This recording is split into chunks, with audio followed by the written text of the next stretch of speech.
తీసేసి రిపేర్ చేయాలని వాళ్ళకి నీళ్లు తీసేసే స్వేచ్ఛ కూడా అప్పుడున్న అధికారంలో ఉన్న మరి అప్పుడున్న ముఖ్యమంత్రి గారు ఇరిగేషన్ మంత్రి గారు అలౌ చేయకుండా ఆ నీళ్లు అట్లనే స్టోరేజ్ పెట్టిండ్రు. ఆ రాంగ్ ప్రొసీజర్స్ తో ఆ బ్యారేజ్ కొలాప్స్ అయిపోయింది. దెన్ ఆల్సో ఇది judicial commission words. It is held that there are defects in designs, there are defects in drawings, defects in construction, and defects in quality control. In fact, in the manner the construction work of these three barrages taken up and done, there appear to have no scope to check and ensure quality control. Ade vidhanga aneka procedural issues lo kuda judicial commission has pointed out. Mari project complete kaakamunde completion certificate ichchesinడ్రు. అదేవిధంగా project complete కాకముందే bank guarantee ఇచ్చేసిండ్రు. అదేవిధంగా no justification for revise estimates, then no justification for extension of time. ఇవన్నిట్లో కూడా procedures మరి violate చేసి కాంట్రాక్టర్లకి మేలు చేసే విధంగా ఆనాటి ప్రభుత్వం ఆనాటి పెద్ద మనుషులు వివరించారని చెప్పి జ్యుడిషియల్ కమిషన్ రిపోర్ట్లో స్పష్టంగా పేర్కొన్నారు. అదేవిధంగా the commission shall fix responsibilities for the lapses identified during its inquiry into the above matters and financial implication on the lapses identified. So dantlo commission aanaduna mari political executive తో సహా అధికారులు అందరి పేర్లు పెట్టి ఎవరు దేనికి లయబుల్ అని చాలా స్పష్టంగా తెలియజేయడం జరిగింది. సో నేను అవన్నీ పేర్లు చదివి మీ సమయం వేస్ట్ చేయను. Report already is placed in the house.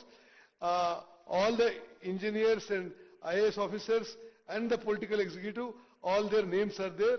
In this Judicial Commission report, the then Chief Minister has been directly held accountable and responsible for the collapse of the Medigadda barrage.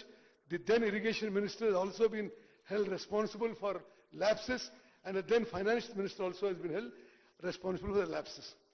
Mari Adhyaksha,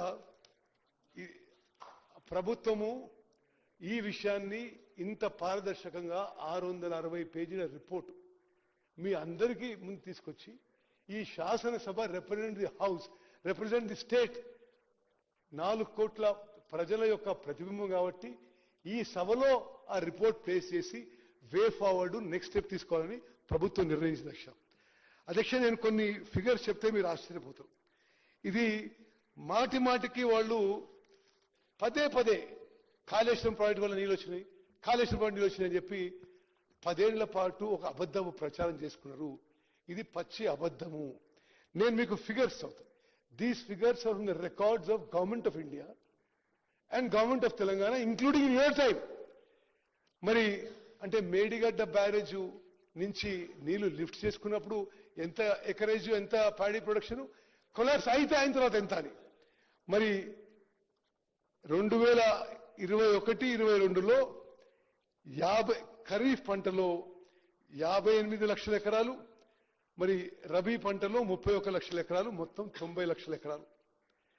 అదేవిధంగా 2022-23లో 115 లక్షల ఎకరాలు, 2023-24లో 115 లక్షల ఎకరాలు.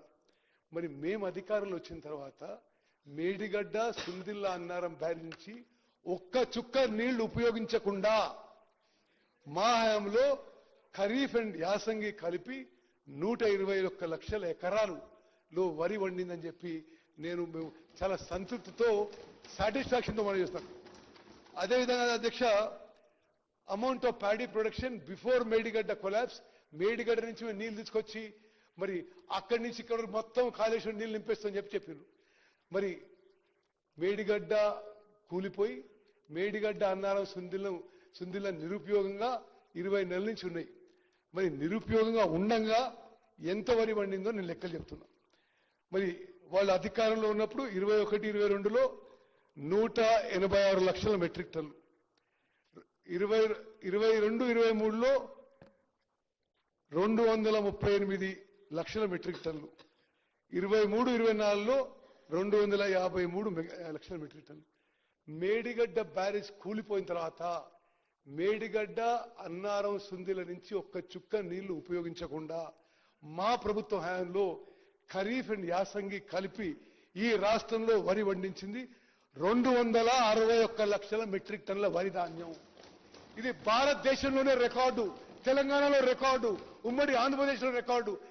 29 రాష్ట్రాల్లో ఇంత వరి పంట ఒక సంవత్సరంలో ఎన్నడూ పండని విషయం కూడా నేను మనం చేస్తాను.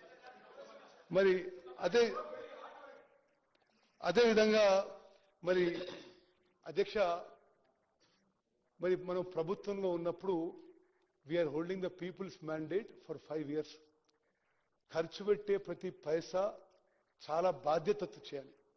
వాళ్ళు పూర్తిగా బాధ్యతారహితంగా, అసలు జ్యుడిషియల్ కమిషన్ మాటల్లో అబద్ధాలు చెప్పి తుమ్మడిగట్టు నుంచి మేడిగడ్డకి మరి ప్రాజెక్టు షిఫ్ట్ చేయడం జరిగింది.